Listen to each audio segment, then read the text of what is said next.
Hello and welcome to the 6 Plus show, a podcast for your wargaming and 40k needs. Hobby talk, tactics, tournament reports, lore and much more. We have it all. Please welcome your host for the evening. Hello and welcome to another 6 podcast. Thank you for taking a break from wrapping presents, attending awkward Christmas work parties and 3D printing Zinch flamers to spend some quality time with us this evening. I'm David Liddell, and like many of you this holiday season, I'm channeling my inner great devourer and consuming any and everything put in front of me over the next 2 weeks. Because, it's Christmas, that festive time of year where we all consume, travel to consume some more, travel, consume some more, get full, continue consuming, and so it continues. So there really isn't a better time of year to talk about our all-consuming large-brained overlords, the Tyranids.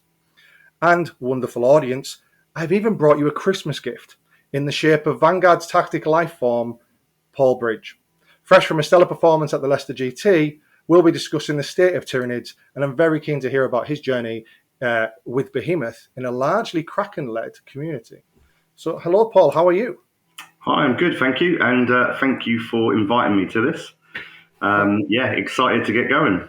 Absolutely, it's absolutely my pleasure.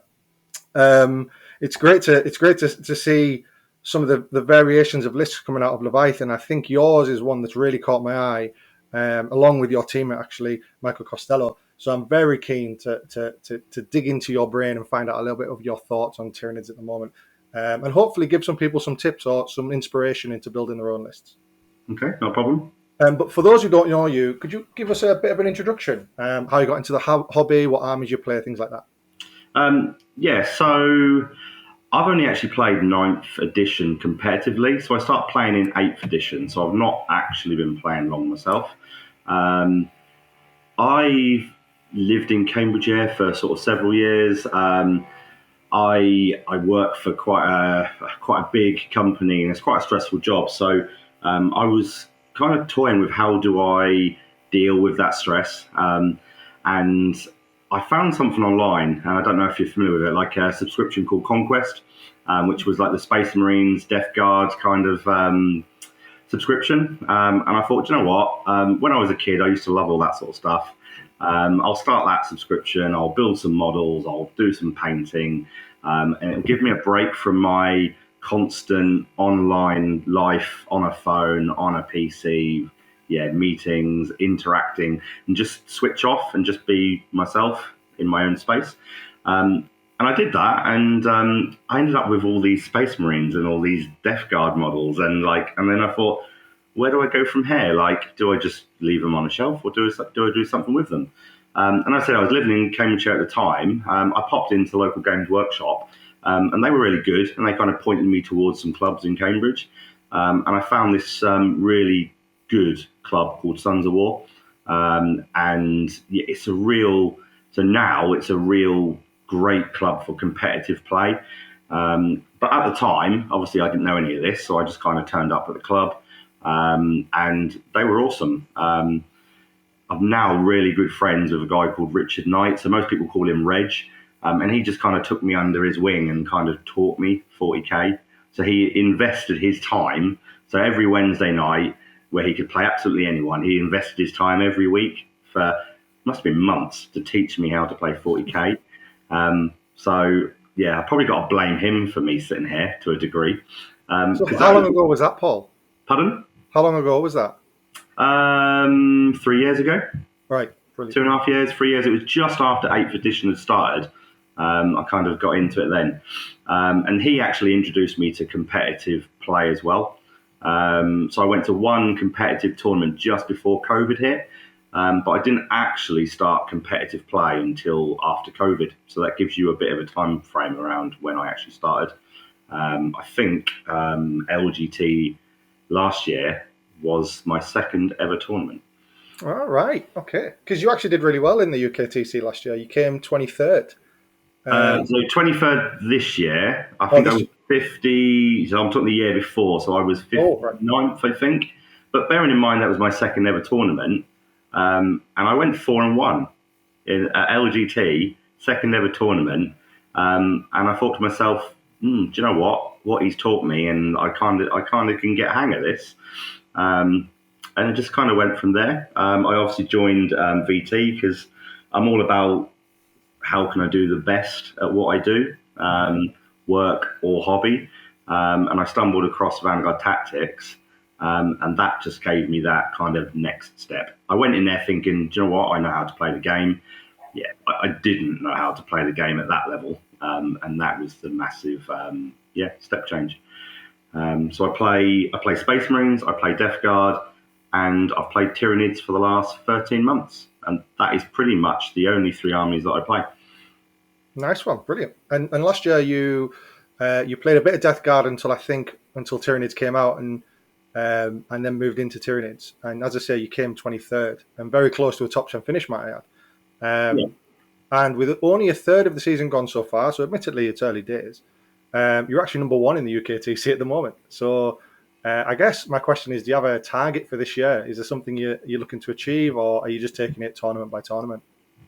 I do like to set targets. Again, work life bleeding into kind of personal life. So, and I always like to improve on what I've done before. So I went into last season thinking, if I can come in the top 100, I would be really happy. I spent most of the season in the top 50, and I was proper buzzing about that.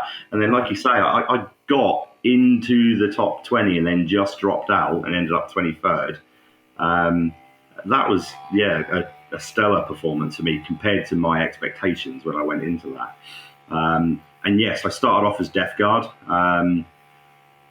They were a bit of a struggle towards the end because, with all of the change in rules, FAQs, data slates, Death Guard were a solid army, and they totally kind of dropped off. Too many armies out there were just a hard counter. So I thought to myself, well, I'll play something different. I decided I wanted to play Xenos, and I was kind of juggling, do I go Orcs or do I go Tyranids? I went Tyranids about a month before Crusher Stampede came out, so I definitely made the right choice, because I jumped into Crusher Stampede and then obviously jumped into the new codex. So I get grief about Tyranids quite a lot, but you know what? I could have quite as easily been playing Orcs. Yeah, haters are going to hate, man. Like, I decided to take up Tyranids a week before the book was announced. And I was like, yes, because I thought I was going to be waiting months. But yeah, so that's 7 days from, and I was in a similar position as well. I was thinking about Harlequins, actually, because I really liked having a small stable of units. But then I decided to throw that out the window and go with Tyranids. You have so many different units. It's crazy. Yeah. Just to go back to the question, because I just realised I haven't answered your question. So, I've got a few benchmarks. So I went into last year thinking 3-2 at tournaments. I think my benchmark now is 4-1. I've never quite at UKTC got to that 5-0. Obviously, I've done it in smaller GTs, but I think if I can just do one UKTC at 5-0, I think that's a target. And I want to end top 20 in the UK. And if I can, I want to end up the top NIDS player in the UK. I guess they are my targets this year. Nice. Very cool, man. Very cool. I suppose we're all at the whim of the GW gods and see what they give us if 10th edition does come or what have you. Yeah. And obviously how Guard interacts with us, etc. But we will see. Especially that best NIDS player, I think, will certainly be achievable for you, man. Because I was looking at your results for this year. And you did, it was interesting actually, because there was a bit of a step change in this year for you, I think. You did the Manchester GT earlier in the year, you came 66th. Birmingham GT with Jormungandr, and you came 56th. I struggled with that, yeah. Oh, it's a disaster of a word, isn't it? Yeah. And you came 56th with that. Bristol GT with Leviathan, I believe, you came 7th. Then Newcastle, it was 17th. But then Leeds with Leviathan, it was 7th. And then you switched to Behemoth. With a very respectable 57th out of 500 odd people at the LGT and a 9th place at Leicester. So looking at that, there's two things kind of jump out to me. One, there was a bit of a change in your results with Tyranids between Birmingham and Bristol. So one of the things I wanted to ask was, is there anything that kind of clicked for you there, or anything you changed in your approach to the tournaments? Not really. I mean, Bristol was Crusher Stampede, Birmingham, I believe, was New Leviathan. So I think that's a little bit affected the change. Because I remember Bristol was the very last tournament that Crusher was valid. And at that point, I'd played Crusher 4 or 5 tournaments. The thing with me is I try different things, but then my VT kind of training kind of comes in. And one of the things we were taught was about repetition, like get the reps in, learn the army. Yeah, don't keep changing all the time, because you keep changing your list all the time. You don't learn, and you don't optimize it as much as you want to. And I think I got to Bristol and my list was optimized and I'd got the reps in, and I think that's why I did so well at Bristol. Birmingham, I can't remember where I came in Birmingham, but I think that was one of my first Leviathan tournaments. And then you'll see my results are a bit up and down from that point. That would be me again starting with Leviathan and getting those reps in and trying different things. Jormungandr, I was actually doing very well with Jormungandr. I remember I was on, because everyone was playing Leviathan, and I don't like, and people hate me for saying this, I don't like being a sheep. And I don't I'm the same, man. Absolutely. Yeah, and I don't like following. So I thought, you know what? I'm going to be that guy. Because the LGT before, I turned up with Death Guard, and I was the only Death Guard player that didn't bring play burst crawlers. And everyone told me I was mad because I had 3 of the Foated Mowers. Do you know what? I went 4 and 1. I didn't need a play burst crawler. So I've always had that sort of mentality. And so I thought, do you know what? Everyone's playing Leviathan. I've played Leviathan. Yes, it's good, but I don't want to be a sheep. So I turned up with Jormungandr. Game 5, I was actually on table 10. Bearing in mind that was when it was based on where you were. So I was in the top 20 at this point, win that game and get a great result. But unfortunately, I come across a proper meta Leviathan list in Game 5, and Jormungandr versus Leviathan, it just didn't happen. It's a tough ask. Was it all Monster Mash, was it? From what I remember, it was just 3 big blobs of warriors, 2 harpies, winged tyrant, the usual. That was before its first FAQ. So you think it's bad now. Oh, sorry, I meant the Jormungandr list. Pardon? I meant your list. Oh, sorry, my Jormungandr list was very much, if I remember rightly, Carnifex heavy. I do like Carnifexes. Yeah, me too. Yeah, so I think I had 1 harpy, I might have had 2, had Carnifexes, not many troops.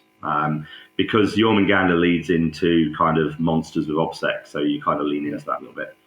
So I took a very similar list to Birmingham GT as well, but I went heavy on Screamer Killers because I was really into them at the time. I think I had 8 or 9 Carnifexes, and I drew Knights 4 times. Yeah. And it was just a disaster. I couldn't obsec them off objectives. It was an absolute nightmare. I was wounding them on 5s. Yeah. So, my second question, actually, as well. You obviously were doing very well with Leviathan, and obviously Leviathan got nerfed. And objectively speaking, looking at the wonderful people at statcheck.com, Inez and all those guys doing great jobs over there. Looking at their website, you can see that obviously Tyranid win rates do drop. However, yours hasn't. Yours seemingly got better. So talk us through how you kind of approach that. Well, I'll probably start from the end and work in, because I've said this a few times to people. If they reverse the Leviathan rule, warriors, transhuman, commonly known, and said to me, do you want to play Leviathan or Behemoth? I would probably still play Behemoth. The reason being, I didn't try some of these lists out because everybody went into Leviathan because that was seemingly the strongest way to play because of the transhuman.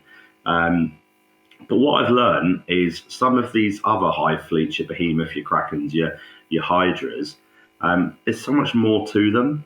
And if you're a skillful enough player and you can lead into some of the tricks they have, there's so much more going for Behemoth than there was Leviathan. Leviathan was just throw some warriors on a board, fly over some harpies, do some mortal wounds, hope my opponent doesn't roll 4s.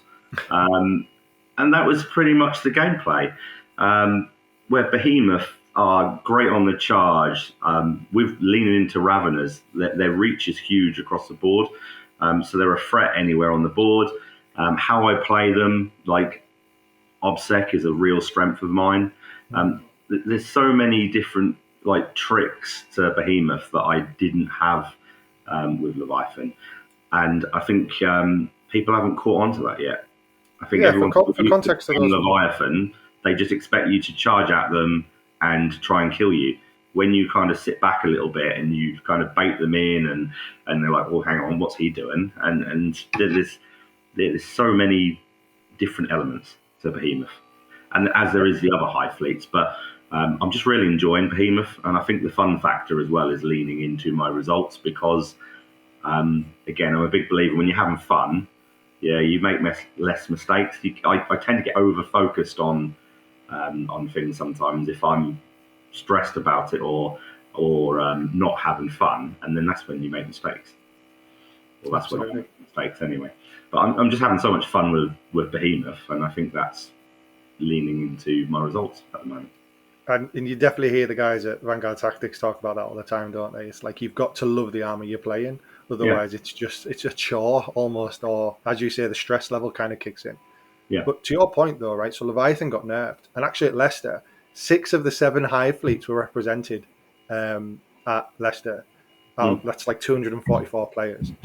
So that says a lot about our book, really, because not many other factions can say that 6 of the 7 sub factions were there, right? So really, really strong performance. But actually, one of the things I wanted to ask you is, obviously, you've placed Behemoth quite clearly at the top there. I was going to say, could we just quickly rank how you see those Hive fleets with obviously Behemoth at top? How do you feel about Leviathan now, for example? If Behemoth wasn't on the table, what would be your next pick, maybe? I've not really played much into Kraken, but I would probably say Kraken would be my second pick. Okay. I don't know if I would enjoy playing Kraken, but I can definitely see it as the second strongest pick. And the reason why I say I don't think I'd enjoy playing Kraken because it's back to a one way of playing army, which is, advance an additional 8 inches, charge, kill stuff. It's a one trick pony, I believe. I don't know. Like I say, I've not played Kraken much myself. I suppose there are different elements you can put into it with different models and use some different utilities, but their main strength is get across the board as quick as possible and oppress the opponent. It's interesting because I use Kraken and probably for my detriment, the way that I play them is quite defensively. I kind of wait, as you say, bait them in a little bit, and then reach out, kill, try and make a positive trade, and then overrun back or overrun into cover or into their deployment zone for behind enemy lines, and just like make good trades throughout the game to try and get those points. It's easier said than done, I would say, and it's something I'm probably like it's like a learning curve for me. Really, is trading at the moment. So the problem with that obviously is everything's so bloody expensive. Even Raveners are very expensive. So I kind of double down into Spore Mines after seeing how John Lennon played it on War Games Live and different channels like that. It's really interesting. But yeah, I get your point on Kraken though. It does seem fast getting there. Just actually, one thing I totally forgot to say about with Behemoth. Could you just quickly for those people who don't know, what are the things that make Behemoth stand out in terms of its if it's a spell, if it's a CP, So the things that I utilise the most, which make it great, that are not a generic Tyranid, but a Behemoth element to it, is you get the +1 strength on the charge. So if we talk about, and I've brought warriors back, so warriors are back in the list. So if we talk warriors to start with, so they move 7 inches, obviously. As we all know, with bone swords, they go from strength 5 to strength 7. Adrenal glands make them strength 8. If they charge with Behemoth, they become strength 9. So they're now, say for instance, I'm charging a 25, 26 wound knight, toughness 8. They're wounding on a 3. Yeah. The other great thing about Behemoth is there's a psychic spell to make them +1 to wound. So if I go back to the warriors, they're now wounding a knight on a 2. Yeah. So I know we'll probably get onto my list, but you can get warriors rerolling all hits and wounding on a 2 against a knight. Pretty strong. On the chart. Pretty strong. They kill most things they hit.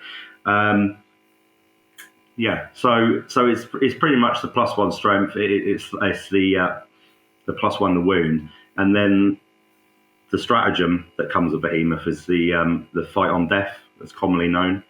When we talk about Kraken and you find it difficult to trade, it's actually easier to trade with Behemoth because you're always going to get that additional fight phase with a unit, and so you're going to trade up. So a unit that we would normally lose if you're interacting with, okay, I'll kill your unit, you interrupt, you now kill my unit. Well, do you know what? Actually, I'm going to spend 2 CP and kill you back. So you've now lost 2 and I've lost 1. Absolutely. So you actually trade up. Yeah, you trade up with Behemoth. Yeah, no, I mean, that's the things I liked about it. I think when I was mulling over Behemoth, I did think, oh wow, this would be great on Hormagaunts, because you could get Hormagaunts to strength 4, you could then have +1 to wound, and be doing some serious damage. But again, it's that AP. I think the AP really holds them back. So that's kind of why I went, maybe not those. But what you're saying is absolutely true. So Behemoth, Kraken, what would you say is the next in the list of Hive fleets? My mate Mike Costello will probably like this one. I'll probably say Hydra. Uh-huh. And again, I've not played Hydra myself, but I have looked at it and I have studied it. It does take a skilled player to maneuver it. Yeah. But I think if you've got the right skill set, it's a very powerful Hive fleet. A lot of it is around outnumbering your opponent. But monsters count, I believe monsters count as 5 models. Most people take units in 5s these days. So you chip one off with a bit of shooting, and then all of the benefits of Hydra kick in. So if you play it the right way and you understand the list and you've got that skill set and that ability to play it to its full potential, Hydra definitely. I think he took it to BAO, didn't he, and did really well. Yeah. He was at the tournament with me and scored 1 less point than me. I thought I'd just throw that in there. I did want to give you that opportunity, absolutely. No, he went 4-1 as well with Hydra. So, and we were the top 2 Tyranid players there. So, there's definitely something in Hydra. I'm actually considering playing it at some point myself. He had a rough running as well. He had some difficult games. Yeah. I'm just going to try out all the Hive fleets because I think it's like you mentioned earlier, the codex is so deep. There's so much content there that I'm going to dabble with all because I've played with a few of the others as well. Like say Jormungandr, Behemoth, Leviathan. I've taken Gorgon to a tournament as well. Came 3rd. So Gorgon's got some. Talk to me about Gorgon. Because for me, right, auto wounding seems to be all the rage nowadays, right? Yeah. So so this would be my pick number 4. Okay. This would be my pick number 4 actually, so that's perfect timing. So we practiced it. Yeah. So I took Gorgon to a tournament. Everyone thought I was crazy. Like, why are you taking Gorgon? And then I turned up at the tournament, and like 30% of the players there, because this is just after demons had landed. 30% of the players turned up with demons. Amazing. And it's like, well, do you know what? Yeah, hello, Be'lakor, you're -4 to wound. I'm going to shoot some little strength 4 weapons at you and wound you on 4s. It's superb until you hit vehicles. Because none of the rules work against vehicles. But I think that Votann coming into the meta, right, has scared off knight players a little bit. Yeah. So actually, perfect timing, right? Yeah. But the only other fair is because again, that's another thing I'm considering. Do I give Gorgon another go? But then if someone rocks up with a nice juicy tank list for guard, then you've got a big problem again. But yeah, Gorgon. What they lean into massively is so again, if you take warriors, there's a CP strat, so 5s and 6s auto wound in melee, which is super powerful if you lean into warriors. With you have to have toxin sacks on them to lean into that. They've got a psychic spell that does mortal wounds on 6s in melee. Yeah, very good, isn't it? That is very good. So you come across vehicles, it is a problem, but if you have enough attacks, i.e. Raveners, and you can roll six sixes, then do you know what? At -4, you're going to do 6 wounds, 6 mortal wounds. Bye-bye Armiger, which happened a lot in that tournament. And the auto wounding on 4s, regardless, is just, super, super powerful. Obviously, I rocked up with 2 Tyranofexes with flamers and all sorts of stuff like that. So, auto hitting, wounding on 4s. Amazing. Oh, yeah, you wound everything on 4s, right? Yeah. So my strength 6 flamers, you get charged by Be'lakor and they absolutely wreck face. So you've spoke about warriors, obviously, with a lot of these Hive fleets. You obviously put a lot of stock in those. Is there anything in terms of, for Gorgon, like, some people out there might be looking at gaunts and going, well, that's the best way to get value. What's your thoughts on that? Definitely. Yeah, definitely. So if you can go for as much either flamer or low strength weapons, you're going to get more bang for your buck because they're cheaper. And why would you not take strength 4 or strength 5 weapons? You wound absolutely everything on 4s that isn't a vehicle, because you can take way more. Weight of dice with Gorgon will definitely help. Yeah, absolutely. The only reason I mentioned warriors is because of the actual stratagem they have, which is the toxin sacks, auto wounding on 5s and 6s to hit in melee, and obviously with the strength of the swords, you don't need to worry too much about the 4s to wound. You're probably wounding most things on 3s or 2s anyway. No, absolutely bang on. So that's Gorgon.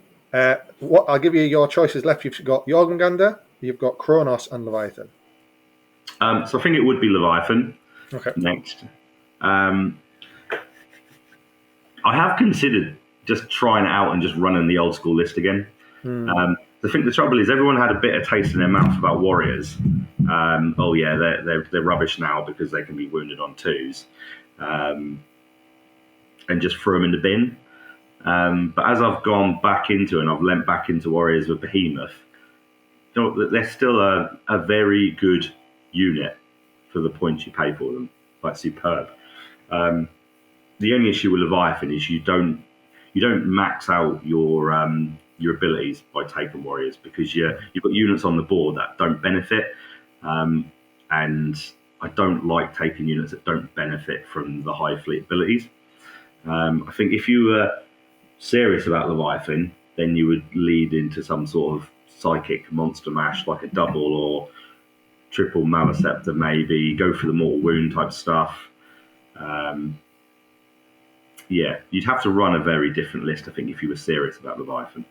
Yeah, absolutely. I did see a couple of old school Leviathan lists. I spoke to a chap on Instagram who was like, I'm just taking it because that's what I know. I haven't been to this lad I was saying. He just wanted to play what he knew, and I think he did okay, actually. I think he still went 3-2, so there is absolute. I mean, it's going from wounding Tyranid warriors on 4s all the time to probably just wounding them on 3s, which is a big, it's a big change. But overall, there's not that many strength 10 weapons that you're firing at warriors.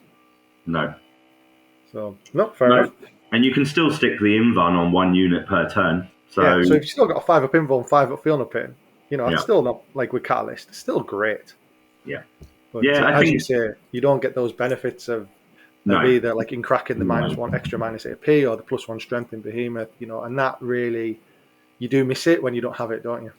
Yeah, we all got hung up on the transhuman piece, and when they lost it, it was like we're so quick to react, and it's like, they're rubbish, straight in the bin.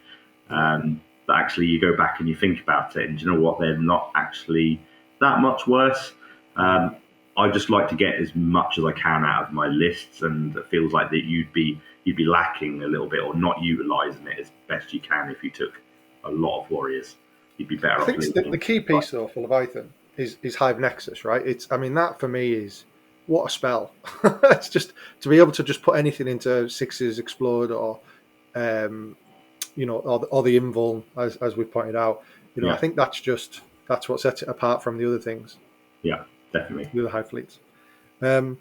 Nice. So you've got Jormungandr and Kronos remaining, which would go in that order. All right. I don't get Cronus. Why would you want to play Tyranids and just sit on the back line and shoot at people? Like, yeah, thanks. I'll take that extra 4 inches, I think it is, of range and sit on the back line and shoot at you with some Tyranids. Yeah, I don't get it. So in a world where exocrines just aren't great, yeah. and our shooting isn't our best asset really. It is combat, so Yeah. it does feel super weird. I agree with you. Yeah. Don't know. It might eventually, the meta might swing and they might end up at the top at some point. You never know. But yeah, they're definitely at the bottom. Jormungandr, I got very good at saying that now. So Jormungandr one above. It would have been higher up until like Emperor's Children come out, and there's such a big emphasis on Emperor's Children at the moment, and they ignore hit modifiers. So do you know what? Jormungandr, you're turning up with no Hive Fleet ability because they just ignore it. Yeah. They have got a superb stratagem though. So Buried in Weight, I think it's called, 1 CP. You could stick 3 Carnifexes or 3 Screamer Killers. You love Screamer Killers, don't you? Yeah. I've been there and I've done it. Yeah, trying to place 3 of those bases on the board is very difficult. But for 1 CP, and then you pop 3 of them up, and because they deploy as separate units, you then get 3 individual charges. Yeah, it's amazing. But I wouldn't take a Hive Fleet just for one like a one stratagem kind of trick. Yeah. And their spell's pretty naff as well for monsters because it's an extra AP for a unit. And generally, when all your units are -3 AP, 3 damage. Yeah. Going to 4 AP, you're still going to something's invuln, generally speaking, that you want to kill with them. So, yeah, I agree with you. I think it's a bit of a tough one. I think, and I might be talking complete rubbish here, but I think Ed Fawcett took Jormungandr. He played Tom Lohman of our team, and it was a very good game from all accounts. But again, like a mix, what he did was quite clever. He did the monster mash, he did the Carnifex, but he also had loads of utility units actually help score points. Yeah. So, I might go and take a look at that. But I agree with you. I think generally speaking, it is at the lower end. But just to summarise here, we've got Behemoth, Kraken, Hydra, Gorgon, Leviathan, Jormungandr, and Kronos. That's correct. Yep. Super, brilliant. I'll get shot down for that at some point, I reckon. There you go. So there you go for all those people wanting to know, including myself. So then you obviously went with Behemoth. So I want to talk about your list. I'll quickly run through it for the unknowing audience members. It's a double patrol with Winged Hive Tyrant and the Swarm Lord. Great pick. Very good flex pick. A Brood Lord and Neurothrope. So there's your HQs in total. 2x5 Warriors, 3x5 Raveners, 2x3 Zoes, and 3 Tyrant Guard.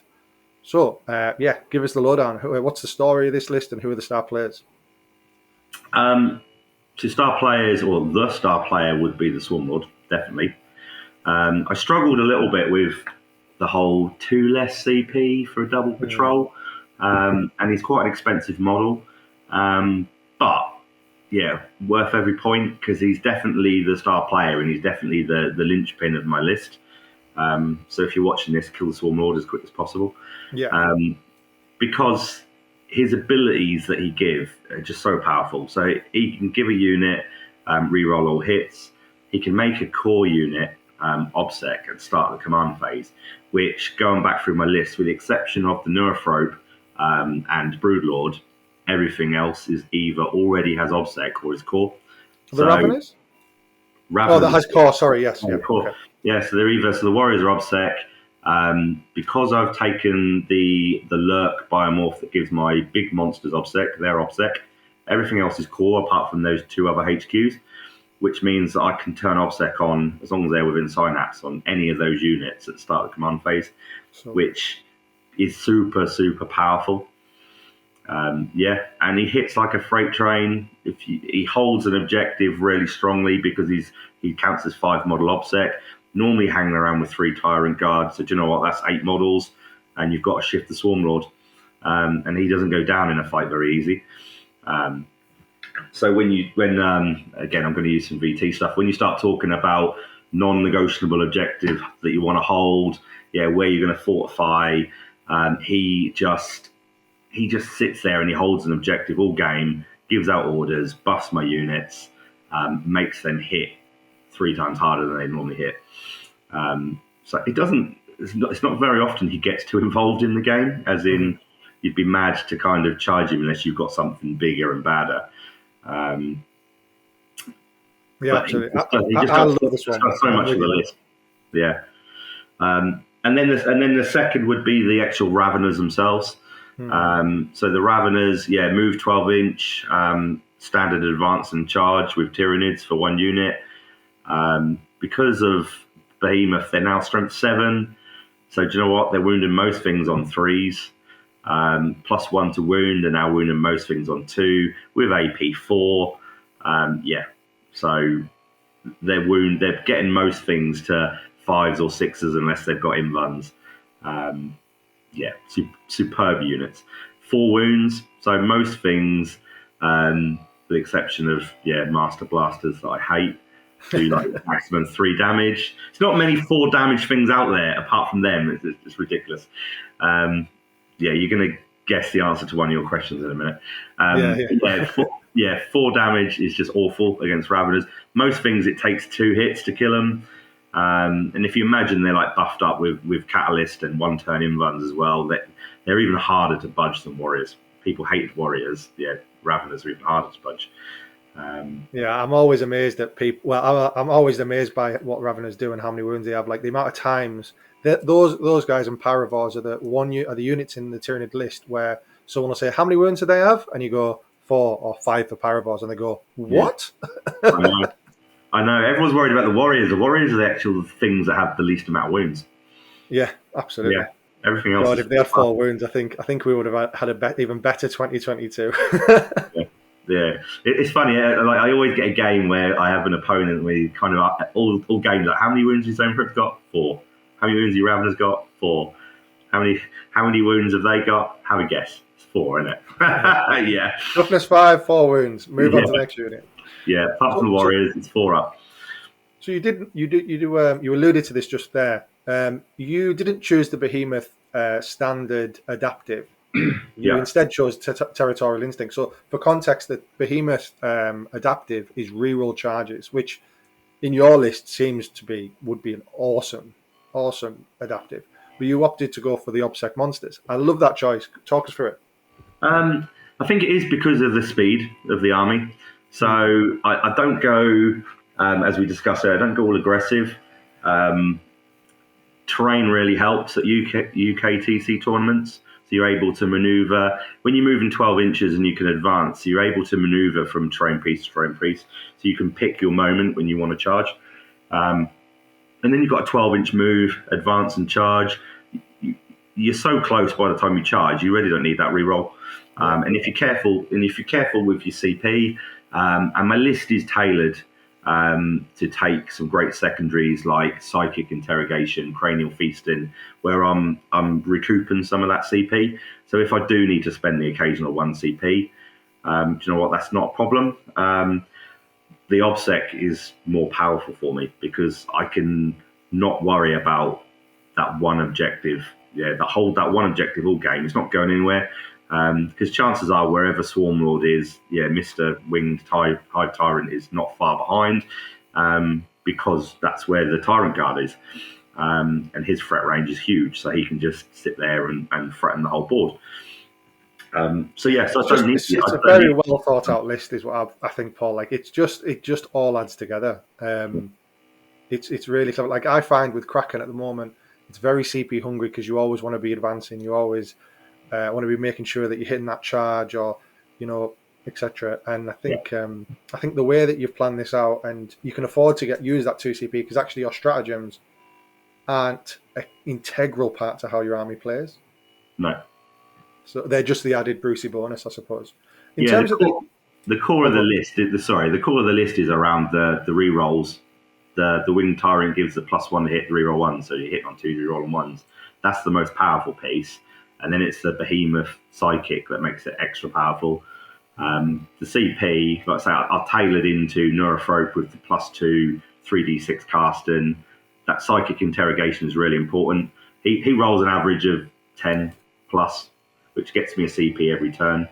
And then, like you say, it's a CP hungry list, but I counter that with the list so I can afford that 2 CP fight on death, which is the most important thing. When I'm counting out my CP and I'm thinking about when do I charge, I'm looking at that. I'm looking at my CP and like, do I have that additional 2 CP? Because that's vital. That is when it gets to the nitty gritty of that one turn when you hit each other hard. Yeah, your opponent will be like, "Oh, you can interrupt." You'll be like, "Yeah, I could." Great, cool. And then in terms of those adaptives, so you chose Territorial Instincts. Out of interest, looking at all the adaptives available to all the Hive fleets, are there any other ones that stand out for you as like really strong? So when I played, I'll give you some of my thoughts. I think Yeah. Wreath in Shadow at the moment is pretty strong. I think there's a lot of Overwatch that we can take to the chin. So I am a big fan of that. That's what I've been using myself. But I do quite like the idea of Synaptic Ganglia. I've seen a few lists in America do very well with that because it just makes you psychic a little bit further range. Yeah. There was that really interesting list that was quite psychic heavy that had the if you fail charges move 3 inches adaptive. Yeah. So those ones were for me. I would love to see that list in action. I've never seen it played. But I'd love to see how the intricacies of where you move them after that 3 inches. I assume it's just backwards, but I'd love to see that in play. But I'd be keen to hear what your thoughts are. So you just named 3 out of the 4 that I would say. The fourth one would be the being able to heroically intervene like a character.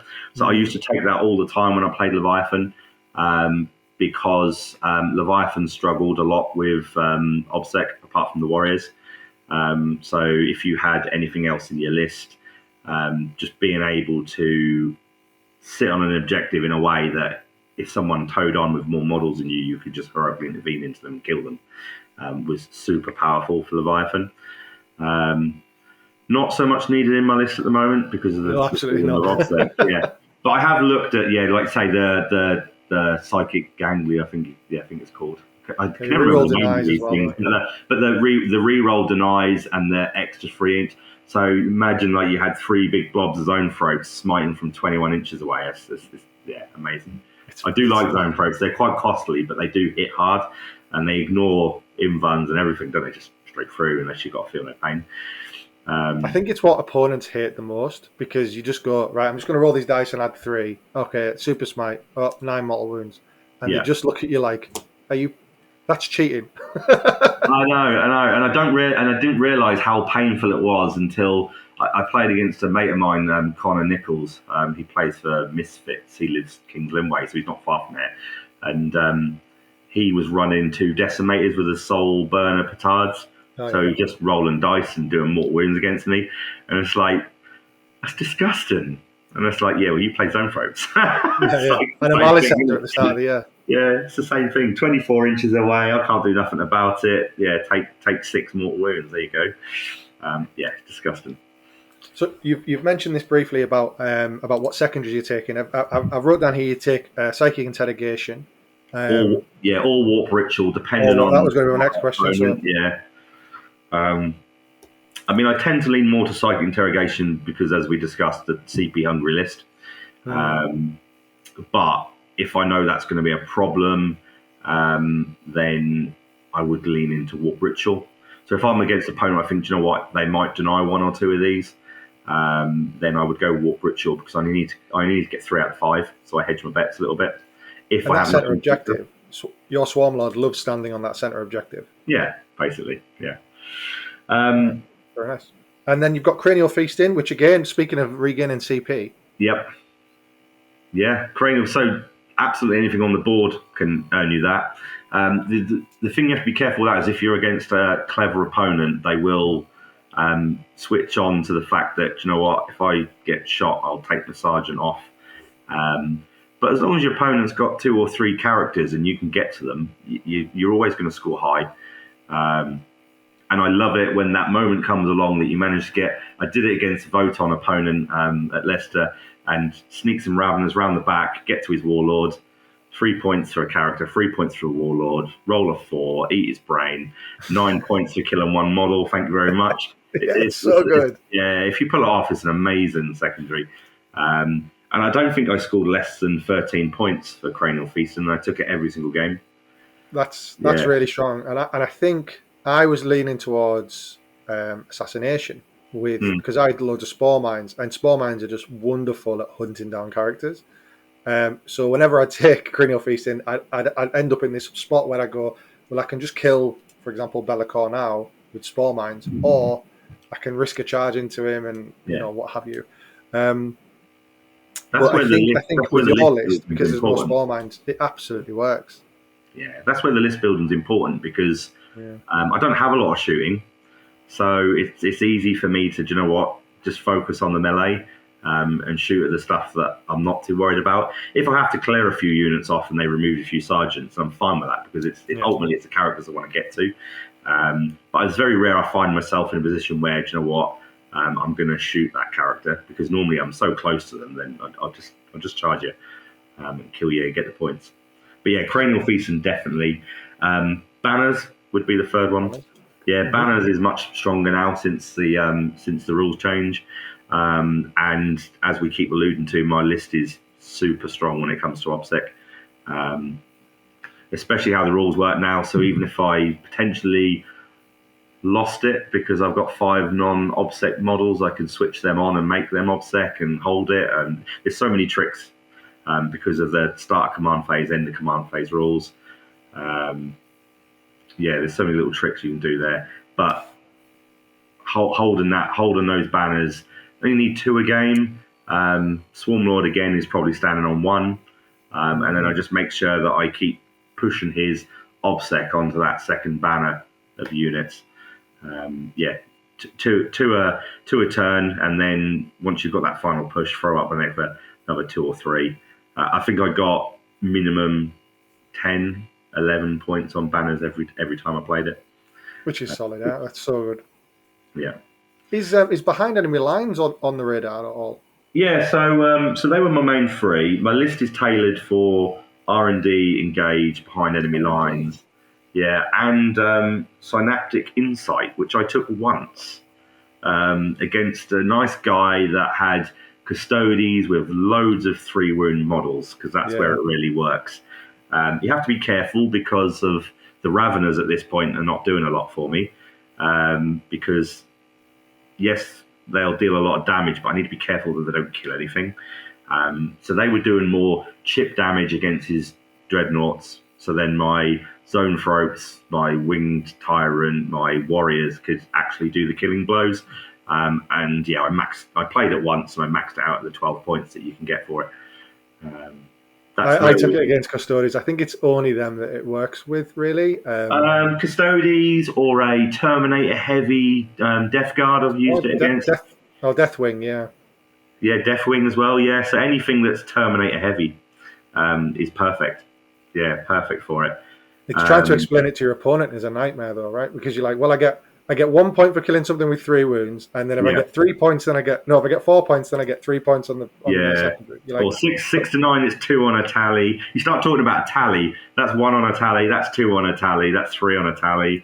Yeah, but and then I can only score 3 a turn, and then I can only max at 12, and you're like, what? This is so complicated. I know, but with a elite troops and dreadnought heavy list, it's like 1 dreadnought, 2 custodian guard, 3 victory points. Thank you very much. Rinse and repeat. Yeah, for 3 turns, and then kill a few characters. Yeah, thank you very much. If I see custodies, that's do you know what? That's a nice pick. Because I always struggle with secondaries with custodies a little bit because they don't give away a lot. They don't give anything, very little. Yeah, so synaptic insight normally is 1 for that. Yeah. Brilliant. That is a hot take. I've never heard anything on any. I listen to a lot of content, and I've never heard anyone go into that. So big hot take there for those at home. It used to be a big favourite for me when I played Leviathan because Leviathan would have been nearly all synapse. Of course, yeah. Used to take it all the time, but yeah, took it once, scored 12 points, amazing. I took behind enemy lines once. Let's say with the Raveners, great if you're going to be super aggressive. And my list is kind of kitted out to deal with like R&D or engage. Because of the warriors, they work quite well for R&D, or even the Raveners. If you want to risk the 6, or if not, make them OBSEC, and then they auto pass.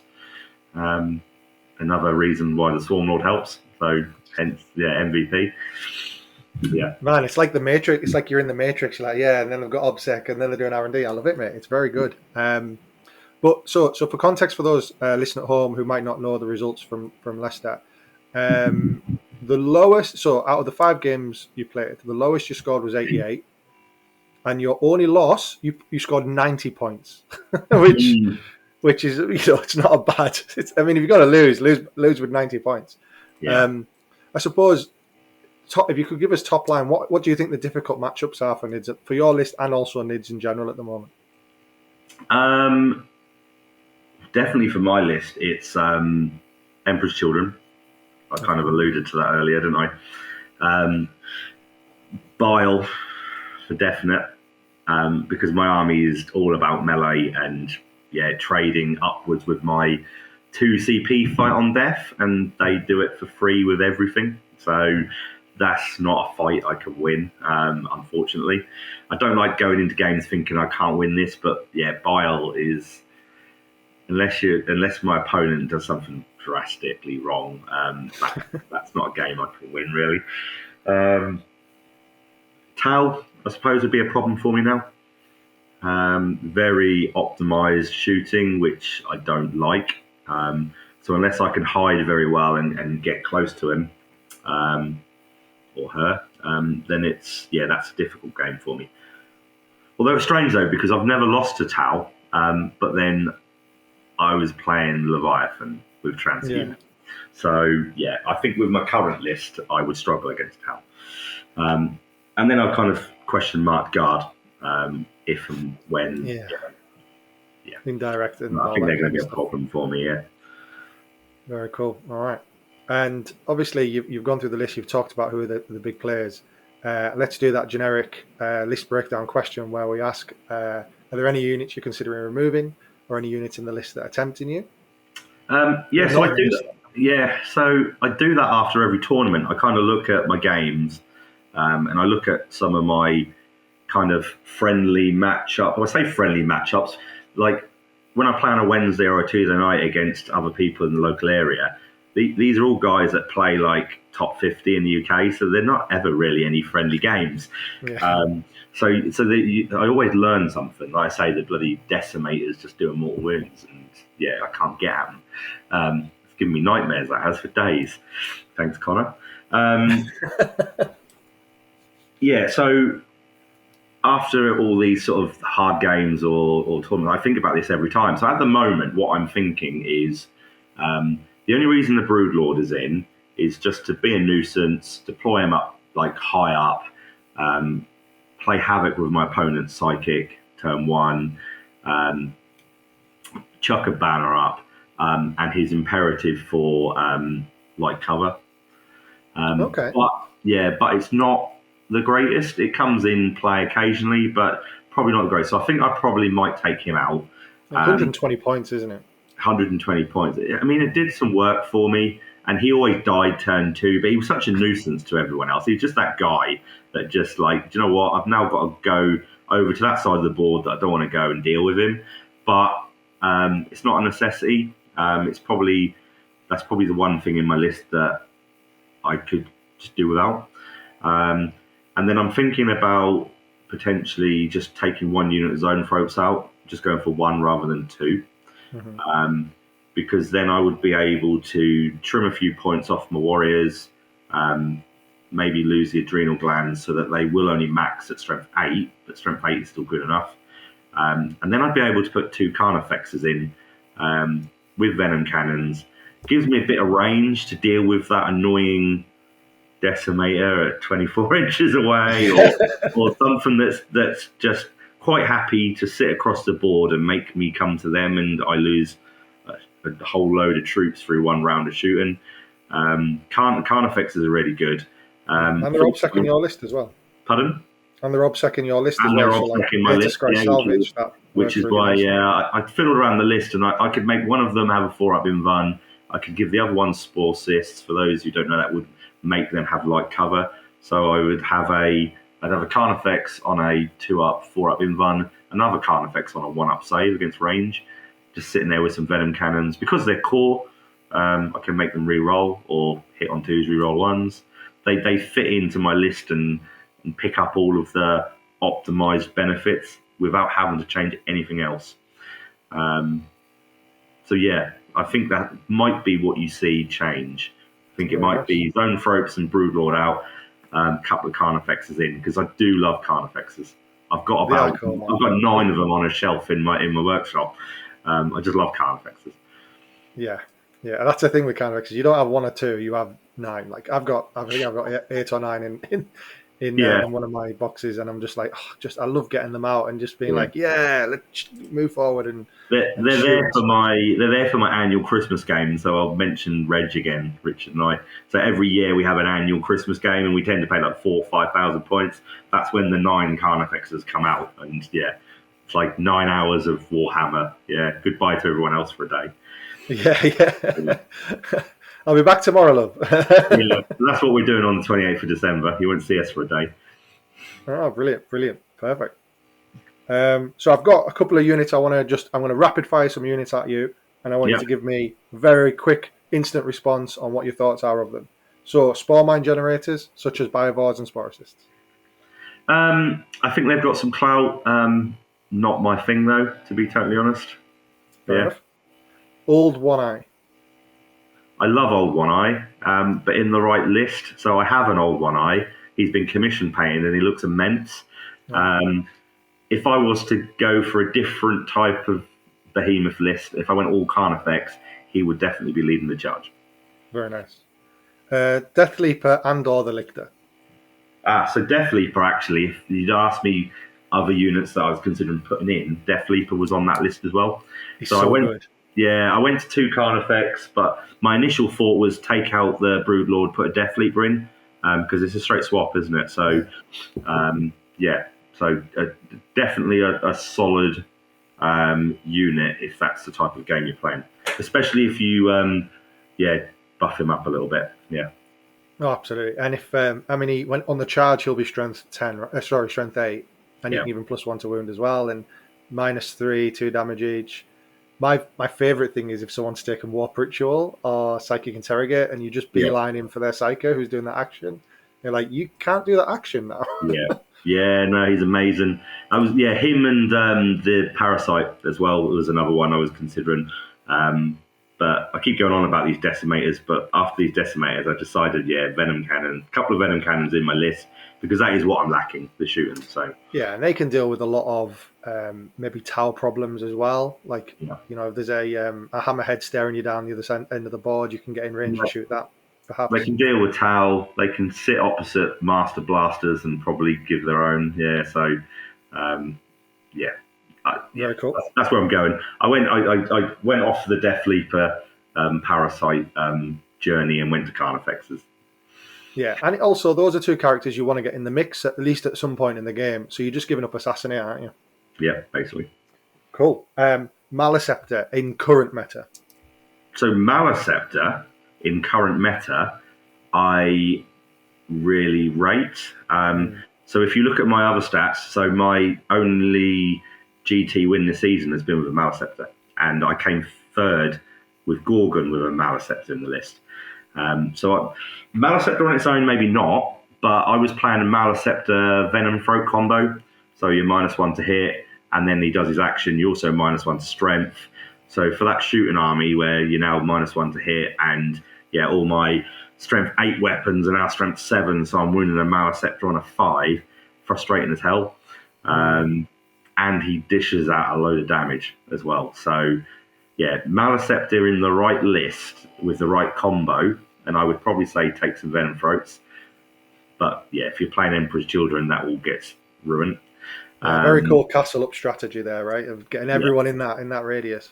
Yes. I tried it out at Imp's Game in GT. I think that was my first tournament of this season. It was awesome. And it just ran through 5-0, won the tournament. I'm looking forward to seeing you take a Gorgon list to Nottingham, man. Pardon? I'm looking forward to seeing this Gorgon list.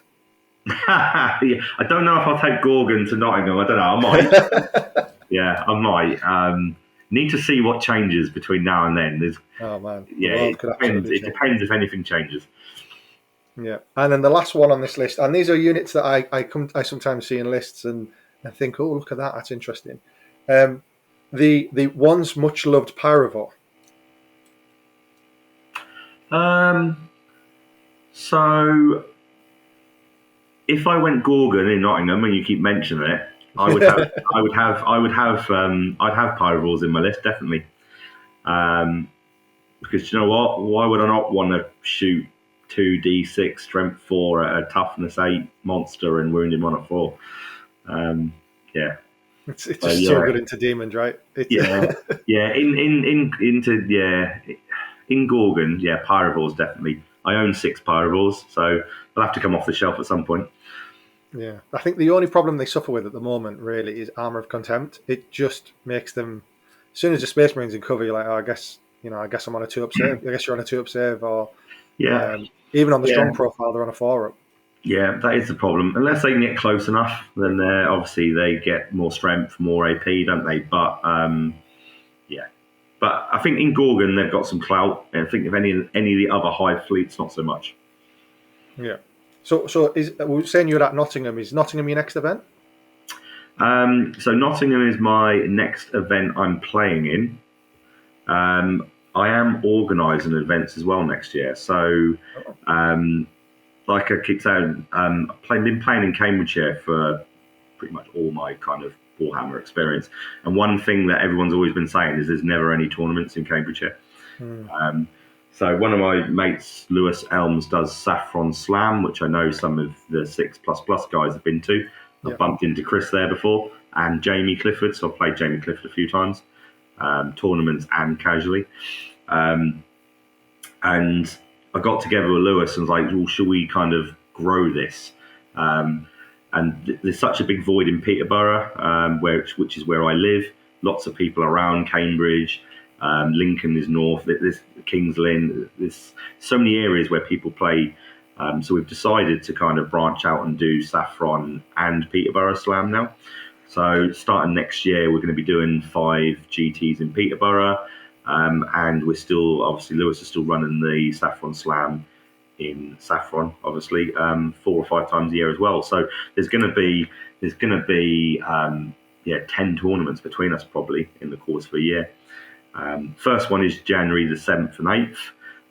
Haven't sold as many tickets as I wanted to, but there's a fair number of people coming. And you have to start every journey. Where might someone find a ticket? Pardon? How? How would someone go about getting tickets to it? So the event is live on BCP. So if you go on BCP, I've been hounding Zach all week about getting it added onto the UKTC calendar as well. So his inbox keeps getting my emails. But yeah, you can literally go on BCP. It's registered on there. Or if anyone's familiar with Elmo Miniatures, which is run by Lewis, the tickets are available there as well. But yeah, I've been doing it through BCP just to make it visual. Yeah. And I have been posting it on most of the Facebook groups around. So I think the 6++ guys would have seen it on the Chatteris Facebook page. But I'll be doing some more activity this week. But we've sold 18 tickets. We've got space for 40. If we can hit 20, 25, 20, well, you want an even number, so 24, 26. That's a good number to start with. We're fairly confident that once we do one, it will grow because we're giving away some great prizes. I think we're giving away nearly £300 worth of prizes. Oh, wow. We're being sponsored by Vanguard Tactics, Deep Cut Studios. They've given us a lot of merchandise. So we're hoping that we wow the first 20 odd people that come to the first one, and then word is probably the most powerful way to spread it. Oh, absolutely. I'm currently in negotiations with the wife on that one. So I am absolutely. Yeah. Well, we are, and everyone keeps asking me, "Are you accepting guard?" So we are accepting guard, but with some in-tournament FAQs. So because they need to be toned down a little bit because they're sitting in that interim at the moment where they're getting everything, which is not allowed. Yes, absolutely. Yeah, I don't armor contempt. Get out of here. Get out. Yeah, no armor attempt, no indirect. Yeah, and there's a few other little reins put in place as well. Awesome. Well, Paul, I've got one last question for you. And you've obviously started off this season very well. Is there anything you're working on from a player point of view this year? So consistency is obviously a big part of, if I want to end up in the top 20, then I need to be consistent. My results last year were a little bit hit and miss. And I think a lot of that is probably preparation. So some tournaments I would have just gone into, and I don't want to use the word winged it a little bit. I would have had a plan in my head, but I wouldn't have gone through the pre-tournament, like practice my deployment. What am I going to do on this mission? What am I going to do in that mission? Invest some real time, like the big top 10, 20 players do. They go through every mission and they work out exactly how they're going to play their list, where their models are going to start on the board. And I suppose that element of time investment before the tournament is probably something that I haven't committed to. And I think if I'm serious about staying in the top 20 consistently all season, then that's something I need to start doing. Yeah. I hear the guys on Fireside Chat actually talking about they do it on TTS. Yeah. I do it on PowerPoint, but it's not. Yeah. I don't think it's as good as TTS. But yeah, I know I totally get what you're saying. And for me, it just takes away the pressure at the table to if you've got your deployment almost done on your phone, you can be like, okay, this is what I'm doing. And actually you can start looking at their stuff and going, oh, well, I might actually amend that a little bit. And it just takes away decision points at the table, which I quite like. It does. But I'm always conscious of when somebody throws a curveball in as well, then you need to be able to make that split decision and adapt. So I think there's an element of both. I think sometimes kind of like playing a little bit free and easy is actually won games for me. Yeah. Just because of like that reaction and that kind of, okay, I didn't expect that. I'm glad I didn't just put stuff down how I'd scribbled it on a bit of paper beforehand. But I do understand how that preparation wins games for a lot of the big players. So I need to just find my happy medium. Absolutely. Because I'm not I like to win and I am competitive, but I'm not this super serious, I have to win games. I quite happily go to a tournament and lose all 5 games if I had fun. For the guys or anyone that's played me, hopefully they would agree with that. I'd like to have fun games. I'm always very honest up front with my opponents. I like it to be a nice experience. So you know what? I'm not super serious, but I think if I want to be in that top 20, then I probably do need to take a bit more the preparation a bit more seriously. Yeah, no, man, I totally get it. Well, I think that's awesome. Thank you so much for your time today, Paul. You've given us some really good insights. I've took loads of notes actually, even though I can watch this at any point. But I've got notes here. So no, thank you very much for your time, and great to hear about your journey with Behemoth and the last 12 months of Tyranid love. I think we'll close it up there. Have anything else to add before we close up? No, not really. Just please don't use everything I've told you against me if we ever play. Yeah. This is why I'm bringing all my notes. So yeah. Excellent. Perfect. Thanks very much, Paul, and thank you all at home for listening in. If you have any questions for us, I'm sure myself or Paul would love to hear them. And great one. Have a great evening, everyone. See you later, everyone. And I don't know. I guess you say bye now, Paul. Yeah. That's what I did. See you later. Thank you. I'm not good at this. Cool. I'll see you later, man. Have a good one. Thank you. See you later.